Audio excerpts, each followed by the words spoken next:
Israeli ambassador to the United States, Yechiel Leiter, is here with more on this. Ambassador Leiter, thank you for coming on. Good morning, Dan. It's good to be with you.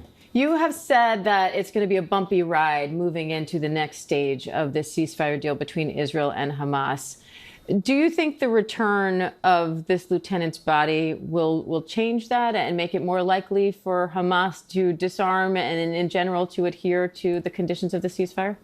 Well, we're certainly moving forward. It's a great development that Hadar Golden has been brought home after 11 years to burial. He'll be buried tomorrow morning, as a matter of fact, in a national service ceremony.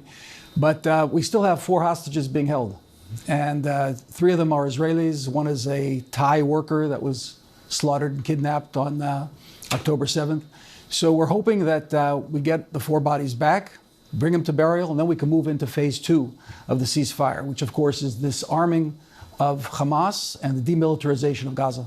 Israel hit several sites in southern Lebanon over the past few days. That ceasefire has been in effect for about a year now. They have hit sites in Gaza since agreeing to that ceasefire. Do you think these strikes put longer-term peace deals in jeopardy? On the contrary, ceasefire and ultimate peace depends on groups like Hamas and Hezbollah disarming. And as a matter of fact, the ceasefire in Lebanon is a performance-based ceasefire. So the Lebanese army is obligated to disarm Hezbollah. And if they don't, and if Hezbollah is reconstituting itself, we have to act. And that's part of the agreement that we have. Same thing in Gaza. Hamas has to be disarmed entirely. Gaza demilitarized. We can't live with jihadis on our border anymore. That's the lesson of October 7th. Our people were slaughtered. We went into a 2-year war. You know, I must make mention of the fact that it's very personal for all Israelis. And for me today, this is exactly 2 years from when, 2 years today, November 10th, is when my oldest son was killed when he led forces into Gaza at the outset of the war. So this has been a national trauma for all of us. We want this war to end. But Iran has proxies surrounding our country that are intent on destroying us. We've degraded them, but we have to defeat them. Here in New York City, the city just elected Zohran Mamdani as the next mayor. He has been very critical of Israel about the war in Gaza. He's shot down any accusations that he's anti-Semitic. What kind of a reaction have you heard and seen to his election? Well, Mamdani has not been elected Secretary of State. He's the mayor of New York, so he's not dealing with foreign policy. But I don't want to weigh in on domestic politics. I'd like to weigh in on policy, not politics.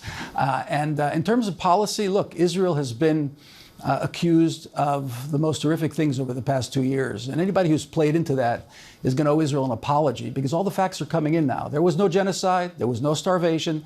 There was a big blood libel against the state of Israel.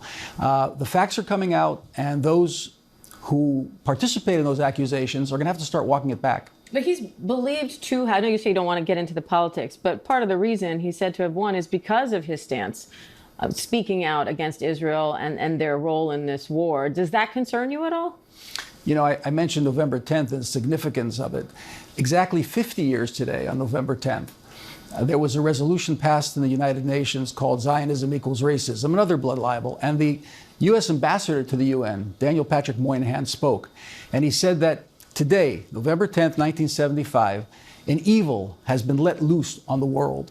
And today, we're seeing this evil being let loose on the world, and he called it for what it is. It was a new version of anti-Semitism. If you blood libel Israel, that's a new form of anti-Semitism, and Jews are going to be endangered around the world. So it's important to walk that back, stop the blood libel against the state of Israel, and Jews will be safer everywhere. Do you see room for criticism of things Israel has done in this war without that being blood libel? Criticism? All the time. We can criticize each other. We're allies. Friends criticize each other, spouses criticize each other. But that doesn't mean that you label unfounded blood libels against each other. You've talked about today being very personal to you. It's the day you lost your son. How does his death and his memory affect your mission now? He's with me every day. I'm here because it's the English date, the November 10th, but the Hebrew date is actually on Sunday. So from here, I'm headed back to Israel. I'll join my family, all of his siblings. He was the oldest of 8 children. I'll join my other children and grandchildren, and we'll hold a memorial at his gravesite. But he is, he was a doctor. He had spent 15 years in special ops and then went to med school. He loved people. He had actually trained here in the U.S. with the Delta Force. Wonderful human being, and he's with me every day. He's part of my mission, and he gives me strength, as all of the soldiers in Israel who have fought for our safety and security give the people of Israel strength. All right, Ambassador Leiter, sorry for your loss. We appreciate you coming in. Thank you. Thank you, Diane.